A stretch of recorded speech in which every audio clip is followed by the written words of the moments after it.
Hi welcome to village Siri cooking. ఈ ఛానల్ని ఆదరించిన ప్రతి ఒక్కరికి మా హృదయపూర్వక నమస్కారములు. ఇవాళ చాలా అంటే చాలా మంచి రెసిపీతోని మీ ముందుకు వచ్చానండి. చాలా అంటే చాలా బాగుంది నిజంగా అండి. ఈ కర్రీ మాత్రం టేస్ట్ మాత్రం సూపర్ అండి.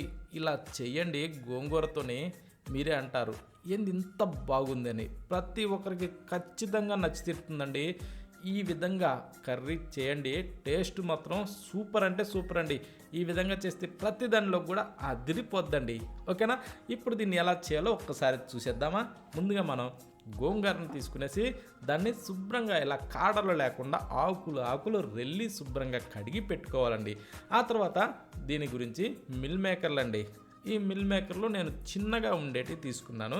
ఆ చిన్న వాటిని తీసుకునేసి ఒక కప్పు ముందు స్టవ్ ఆన్ చేసి స్టవ్ మీద ఒక బౌల్లో నీళ్లు పెట్టి ఆ తర్వాత వీటిని కొంచెం నీళ్లు వేడెక్కనిచ్చి వేసుకోవాలండి.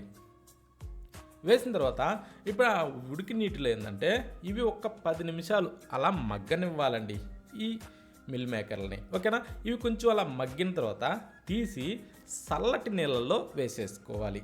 ఓకేనా? అంటే నీళ్లు కాగిన తర్వాత స్టవ్ ఆఫ్ చేసుకోవాలండి.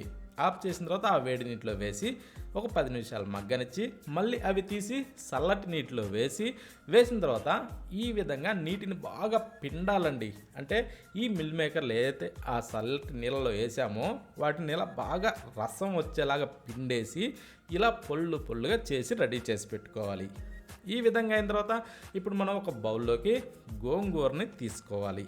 ఈ గోంగూర మొత్తాన్ని ఒక బౌల్లోకి వేసిన తర్వాత ఇప్పుడు మనం కట్ చేసిన పచ్చిమిరపకాయలు కూడా దాంట్లో వేసుకొని 1 టేబుల్ స్పూన్ సాల్ట్ వేసుకోవాలండి. వేసిన తర్వాత దాంట్లో ఒక చెంబిడైతే నీళ్లు పోసేసుకోవాలి.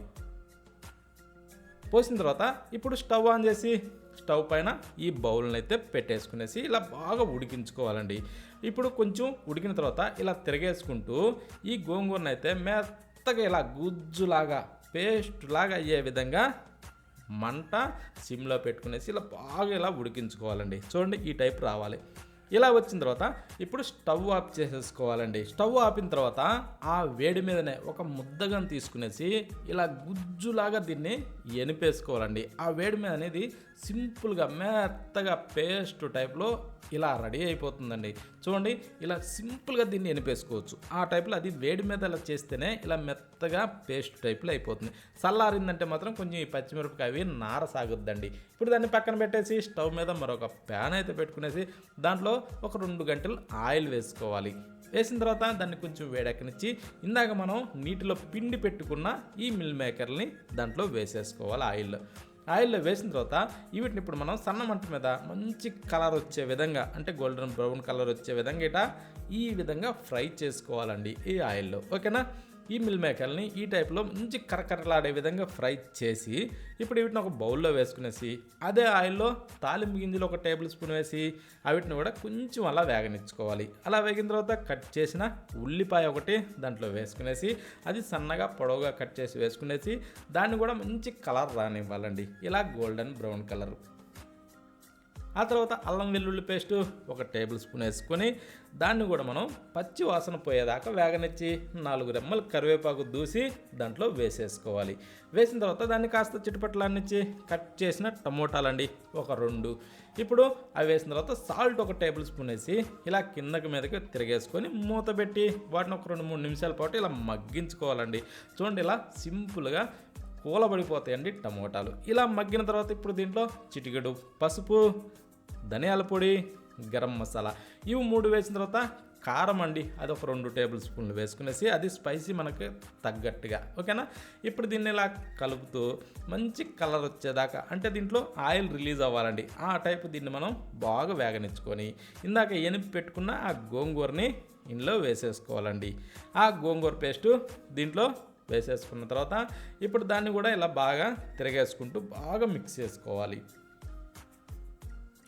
దీన్ని ఈ విధంగా బాగా మిక్స్ చేసిన తర్వాత ఇప్పుడు మనం ఏం చేద్దామంటే దీంట్లో అంటే ఈ విధంగా బాగా కలిసిపోవాలండి. ఇలా కలిసిన దాంట్లో ఇప్పుడు మనం నీళ్లు పోసుకోవాలి. అది కూడా మనకి గ్రేవీ ఎంత అవసరమో అంతమంది. నేనైతే ఒక చెంబిడి నీళ్లు పోసాను. పోసిన తర్వాత దీన్ని కాస్త ఇలా బాగా తిరగేసుకునేసి మూత పెట్టి ఇలా తుక్కుగా అంటూ బాగా ఉడకనిచ్చుకోవాలండి. ఉడికేటప్పుడు ఈ విధంగా మధ్యలో కూడా మూత తీసుకునేసి అడుగు పట్టుకోకుండా ఇలా బాగా తిరిగేసుకుంటూ బాగా ఉడికించుకున్న తర్వాత ఇప్పుడు ఇందాక ఫ్రై చేసిన మిల్ మేకర్ని దాంట్లో వేసేసుకోవాలి. వేసిన తర్వాత ఇప్పుడు దీన్ని కూడా కొంచెం అలా మిక్స్ చేసి లాస్ట్లో టేస్ట్కి సరిపడా సాల్ట్ కూడా కొంచెం అలా వేసేసుకోవాలి, అంటే రుచికి సరిపడా. వేసిన తర్వాత దాన్ని కలిపి మూత పెట్టి ఇలా బాగా ఉడికించుకోవాలి ఒక 5-6 నిమిషాల పాటు. ఉడికిన తర్వాత ఇప్పుడు అడుగు పట్టుకోకుండా ఇలా కిందకి మీదకి తిరగేసుకోవాలండి. ఇలా తిరగేసిన తర్వాత ఒక్కసారి ఈ విధంగా మంచి వాసన వచ్చే విధంగా దాన్ని ఉడకనిచ్చుకొని ఇప్పుడు మనం మీదకించి కొత్తిమీరనలా చల్లేసుకోవాలి. అది ఇలా బాగా ఉడికి రెడీ అయ్యేటప్పుడు ఒక మంచి వాసన వస్తుందండి, దాన్ని మనం గమనించుకోవాలి. ఓకేనా? ఆ టైపు వచ్చిన తర్వాత చూడండి, ఇలా మనకి గుజ్జులాగా ఇలా జోమ్గా రావాలండి. ఇలా వస్తే దాన్ని మనం వేసుకొని తింటుంటే ఆ రుచి ఉందండి, ఎంత బాగుంటుందంటే అంత బాగుంటుందండి. ఈ టైప్లో చేయండి.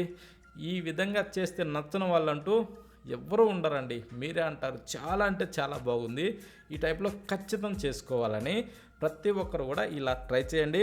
టేస్ట్ మాత్రం సూపర్ అండి. ప్రతి దానిలో కూడా చాలా బాగుంది. ఇంటిలో 10 అందరూ కడుపు నిండా తింటారండి. చాలా అంటే చాలా బాగుంది.